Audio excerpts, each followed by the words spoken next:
Hello. So I'm out here with Snowy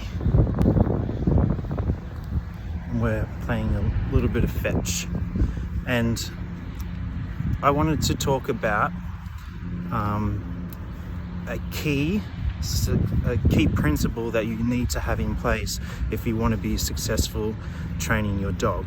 So it is called responsibility and being a responsible dog owner. So if you think about when your dog is not behaving the way that you think that it should, it's easy to point the finger, but when you point the finger, you point 3 back at yourself. So if you find yourself saying things like, he only does that because he's a staffy, or it's the terror in him that makes him chase the birds or bark at the neighbors or something like that, then you're giving up the opportunity to do anything about it. So if you do that, you are not going to be successful with changing your dog's behavior. It's one of the things that has to be in place, at least with me and my clients, for us to have a successful period of training together. Because when you start to blame your dog for its behavior, which either you didn't stop happening, or you allowed it to happen, or you failed. Hey, we're gonna have a little play. Oh, it's a very submissive dog.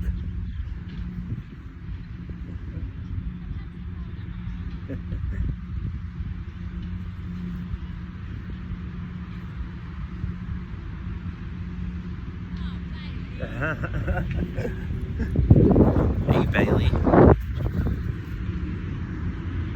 Just come and have a sniff with me. Off he goes. Very cool dog. Okay, so as I was saying, if you start to point the finger at your dog, then you're pointing 3 back at yourself, and it's going to be very hard, if not impossible, to get the result that you want with their behavior. So I myself do this with Snowy. So she's a very good dog, and if any of you guys have met her, you would say, she's so calm and this, that, and whatever. Some of you may not know that a few years ago, when she was in a decent sized backyard, she was with 3 other dogs at the time. She had an altercation with one of my other dogs, and she took out her eye, the other dog's eye. So Snowy at one point was not a balanced dog. I did not walk her every day. I did not walk her any day, actually. And the fight wasn't over food. The fight was over who was supposed to be in the kennel. So it was over something very small, but that was my fault. She's a completely different dog today, and she listens to me because I fulfill my role as a responsible dog owner. Now, things that she might do at home is, I think one time she must have got into a bin and found food, so it was like a jackpot. So when I leave my house, I have to ensure that certain doors are closed, or that she's in her crate, or she's preoccupied, or else I'll come home to the bin scattered everywhere. And some of you have experienced that, and you know that it's not a fun experience. So when I walk in and that has happened, I look down at all the rubbish and I look at Snowy, and I was like, well, that was my fault, because it was. So I didn't do what was necessary to prevent that from happening. Now, dogs, they don't know what's right and what's wrong. All although you may think they do. So it's always, and I'm not sure who said this, it might have been Caesar Milan. He says it's always the human's fault, and I go by that because it is always the human's fault. If your dog runs away, well, it obviously doesn't, and unfortunately gets hit by a car. You either left the gate open, or there's if your dog runs away from your home, it's not a good enough home to be in.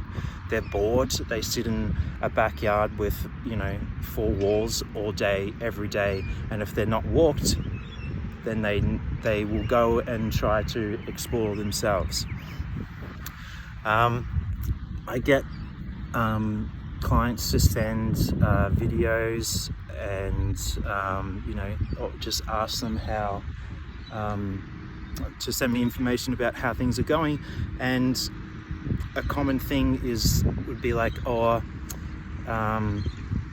let's say, what's the name, Rex, he bit someone the other day. It's like, or Rex, he chased one of my kids. And I think to myself, I reread that like, you allowed Rex to do that. That's the change in the mindset. It's always our fault. So this is something that is important to me, and it's close to my heart, because I've worked with, and it happens every now and again that I work with a dog, and then I get a message back later on saying that they've given up, or the dog's bitten someone, or something tragic, and that the dog loses its life over that. And me myself, I used to breed French bulldogs, and I try to make up for that now by helping rescue and donate my time, because I feel like I played a hand in some unnecessary suffering. Now, like, having puppies around is very cute, and it's awesome, and it was pleasurable, but there's a big side of dog breeding, at least with bulldogs, and I'm sure most domestic animal breeding situations, that you don't see the dark side. Snowy, her first litter, one of her puppies got stuck and it suffocated in the birth canal. I had another bulldog that went into labor and it had a heart attack, and I had to perform an emergency C-section. I had to cut my dog open and try to remove its puppies because it had a heart attack. 10 puppies died. 2 were alive for a couple of hours, but that's my fault, because she didn't have to get pregnant. The puppies didn't have to be conceived. We're going to be run over by a tractor. We better move. So that's my fault. That's my responsibility. So I want you guys just to think about the relationship that you have with your dog, and think about where you can start to adopt more responsibility, because at the end of the day, it's our fault. And I know some of you guys, you've had traumatic experiences, or if you watch your dog go through a traumatic experience, it's uneasy to see, and it's good that you have some sort of human emotion. But if you're unwilling to do the things necessary, like correct your dog, correct its behavior. Correction is a good thing. So if you have to tug on the lead, or you have to touch them with your hand, or you have to use your foot to block them out of the way, or you just have to use your body presence just to stand over them, so then they do not, this is long term, they did not, and some dogs do, they did not end up being given up, or sent to the pound, sent to its death. So if you're not willing to do that, then the dog's death is really on you. A lead correction is not as harmful as a lethal injection. So think about that for a moment. So the key to success with your dog is by always taking the responsibility and and I do this when I leave some sessions with clients. Some things didn't go perfectly. I think to myself, what could I have done to make that go more smoothly? It's windy, it's smoky. Enjoy the rest of your day. Thank you for your time and attention, and Snowy will say goodbye. French, say bye. Yay!